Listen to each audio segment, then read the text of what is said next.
There was a young duckling from Dorset, Quack, quack.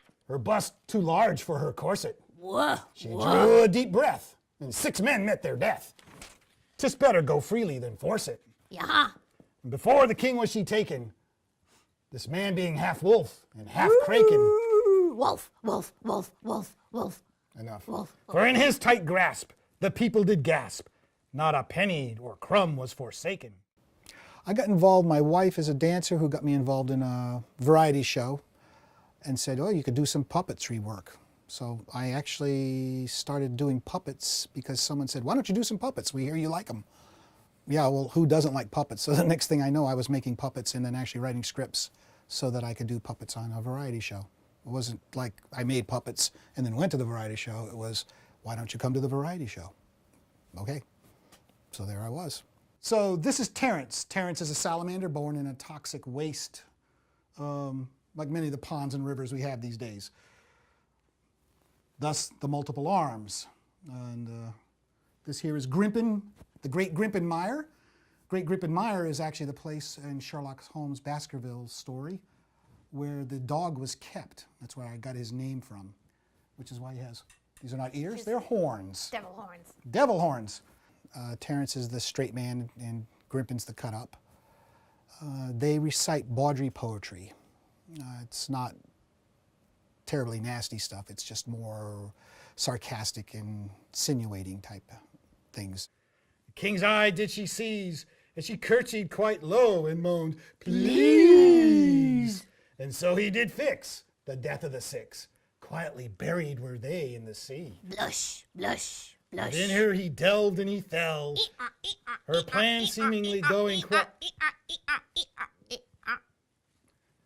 Her plan seemingly going quite well. Her bounty a rare jewel, but he was no fool, for he had long been destined for hell. The puppets are basically hand puppets. They're made with double layer of cloth. There's an inner sleeve that the hand fits in for sweating, so the outside of the puppet doesn't get all cacked up and yucky.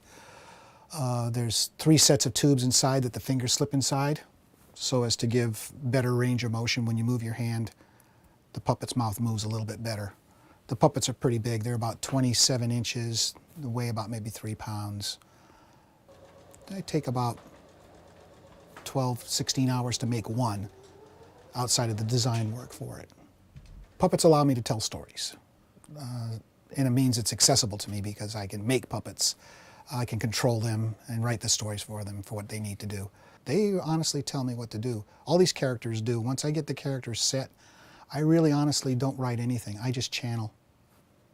I can't force if I was trying to force my personality in a puppet, you would be having me in the shape of a puppet. But that's not me. They tell me what to write. They tell me these poems, I don't write these poems. I get them going. I know who the character is that's speaking. I know how they speak. And then it just flows out and I just write it down. If I didn't have a need to tell a story or say something through a poetry or whatever, I would never even go this route. Puppets wouldn't exist for me. I would find some other way of doing it. Suddenly, glints of steel in the dark. Look out! But 'twas deceit that stilled that young heart. Ah! In a bag she did go to join the 6 far below. Blush. Oh, the crabs just love a ripe tart. Ah! Puppetry is a moving art form because you're trying to imbue life into an inanimate object. The funny thing about that is that you get channeled by the object, becomes actually real. Terrence isn't like some small part of me that I'm trying to say, get out and, relieve myself psychologically of this little dirty thing or whatever. It's like, he's who he is. He tells me what to write. He tells me how he's going to move. Generally, he's pretty quiet. Grimpen is the frenetic one. He'll do a lot more moving. Puppets, by their very nature, because the eyes don't really move, they don't have the, the facial wrinkles and all that stuff going on. They have to move their hands, and it's basically body work. So if you tilt a head, then it's kind of like questioning, or if they stand up straight, it's attention. It's almost all, it's body language basically is what you have to impart through the puppet. They're very limited, so you have to be able to do things in a way that says, this is happy, this is sad, this is crazy, and that's what the movement comes in. It is definitely overacting, which lends itself so easily to slapstick, which puppets are very good at. So be careful the butchers, my sheep, and hark to the lesson I speak.